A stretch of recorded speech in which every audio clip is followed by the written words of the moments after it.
বলার ভাষা নাই আসলে। ফুটবল খেলার একটা ইমোশন অ্যান্ড জার্মানির সাথে যেই লাস্ট 12 বছর ধরে যেটা চলতেছে, এটার পরে অ্যাকচুয়ালি মানে কী বলবো, আমার আর ভাষা নাই। একটা টিমকে সাপোর্ট করি, বাট স্টিল এত এত বিচ্ছিরি অবস্থা যে আমি কিছু বলার নাই। আপনাকে খুব আবেগপ্রবণ মনে হচ্ছে আসলে, মেনে নিতে পারছেন না প্রিয় দলের এভাবে বিদায়টা। প্রত্যেক 4 বছর পর পর এক্সপেক্ট করি যে হয়তো এইবার ভালো খেলবে, এবার ভালো খেলবে। 14 সালের পরের থেকে আর খেলাই দেখতেছি না। 14 সালের পরের থেকে জার্মানির কী হয়েছে জানি না, কিন্তু একসময় অনেক ভালো টিম ছিল, এখনও ভালো টিমই আছে বলতে গেলে। সারা জীবন সাপোর্ট করব, কোনো একটা না কোনো একটা সময় আমার দিন আসবে আবার ইনশাল্লাহ। উজিলকে মিস করছেন কিনা? অবশ্যই আমার কাছে মনে হয় যে মেসুত ওজিল যাওয়ার পরের থেকেই জার্মানির কাজটা লাগছে মেনলি, বিকজ ওয়ার্ল্ডের one of the best midfielder, সেই জায়গায় ওরে বের করে দেওয়ার পর Cool body spray.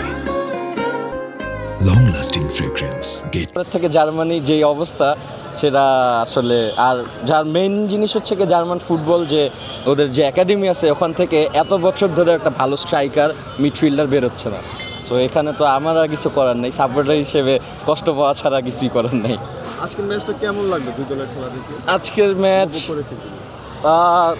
মেনলি বলতে গেলে কোচের প্রবলেম ছিল, কজ কোচের ট্যাকটিক্স যেটা মানে প্যারাগুয়ের ডিফেন্স এত ভালো ছিল, ব্রেক করতে পারতো আর ভালো করে, মিডফিল্ড থেকে যে ব্রেক করতে পারতো, কিন্তু সেখানে মিডফিল্ডের কোনো প্লেয়ারের কোনো ইন্ডিভিজুয়াল ব্রিলিয়েন্সই দেখি নেই। খালি একই জিনিস দেখতেছি যে রাইট উইং বা লেফট উইংয়ে যাও, যে হচ্ছে ক্রস করে গোল করো, এছাড়া আর কোনো একটা সিঙ্গেল প্লেয়ারের কোনো ব্রিলিয়েন্স দেখি নেই। তাহলে এখানে আমার একটা কোশ্চেন আছে বাংলাদেশি ফ্যানদের নিয়ে।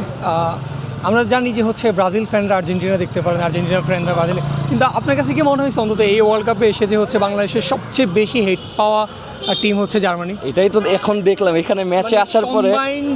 আমি বলি, আমি ব্রাজিলের ম্যাচটাও দেখছি একটু আগে, তো দেখার সময় কেউ ব্রাজিলের অ্যান্টি ব্রাজিল খুব কম ছিল, কিন্তু আজকে জার্মানির ম্যাচ দেখার সময় মানে অ্যান্টি জার্মানি বেশি, অ্যান্ড এত বেশি মানে আমি আনএক্সপেক্টেড। এটা জার্মানির ফ্যান নাই আমার কাছে মনে হয়। আমাদের ফ্যান বেস অনেক classic fan base, classic fan base, cause আমরা কারোর এরকম ক্রিটিসিজম করি না, কারোর পিছেও লাগি না। এমনকি আমরা যে ব্রাজিলের যে 7 গোল দিছি, এটা আর্জেন্টিনা ব্রাজিলের সাথে পারাপারি করে, কিন্তু আমরা নিজেরা যে কখনো পারাপারি করি নাই। সো আমরা মানে ফুটবলটা অ্যাকচুয়ালি একটা ভালো জিনিস, যেটাকে সবাই রেসপেক্ট করা উচিত, এনজয় করা উচিত। এটাকে নিয়ে ক্রিটিসিজম, একজন একজনের পিছে লাগা, আর রিসেন্ট টাইমে এসে দেখতেছি যে ফ্যানগুলো আছে ম্যাক্সিমাম ফ্যান এমন উদ্ভট কথা বলে ফুটবল নিয়ে, যারা অ্যাকচুয়ালি ফুটবল খেলেও না, জানেও না ফুটবল কি, ফুটবলের ফও বোঝে না, বাট স্টিল এত সুন্দর কথা বলে, যেগুলো দেখে আমি মুগ্ধ। একটা ম্যাচ জিতলাম, একটা ম্যাচ হারলাম না ভাই। রাতে হারলেন, এখন জিতলেন, না ভালো লাগতেছে ভাই, পোষায় গেছে। রাতের হারটা এখন একবারে পোষায় গেছে, প্লাসে মাইনাসে শেষ।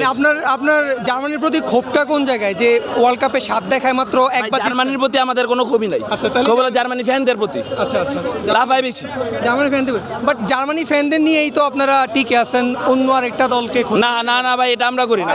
তো এই 3টা বছর 3টা ওয়ার্ল্ড কাপ ধরে 32 নম্বর থেকে দল যাইতে পারতেছে না। এই ব্যাপারটা তো কষ্টের ব্যাপারটা তো থাকে, কিন্তু সাপোর্ট কি কমে যাবে? সাপোর্ট ভাই কখনো কমবে না। আজকে হারছে স্টিল জার্মানি, নেক্সট ওয়ার্ল্ড কাপেও জার্মানি। 2018, 2022 আমরা গ্রুপ স্টেজ পার করতে পারি নাই, স্টিল জার্মানি সাপোর্ট করতেছি। প্রত্যেকটা ম্যাচে আমি টিএসসিতে এসে দেখতেছি, যেটা এবার রাত হোক দিন হোক এসে দেখতেছি, ঠিকই সাপোর্ট কখনো কমবে না জার্মানির জন্য। আর যারা হেট ওয়াচ দিতেছে তাদের হেট ওয়াচ দিতে আসছে ভাই, ঠিক আছে, এটা part of A game, hate watch দিতে পারে, বাট স্টিল কিছু বলবো না। ওদের ম্যাচ সামনে আছে, ওরাও তো আপনার কোয়ার্টার ফাইনালের পর যাইতে পারে না, ওই সময় আমরাও হেড ওয়াচ দিব, সমস্যা নেই।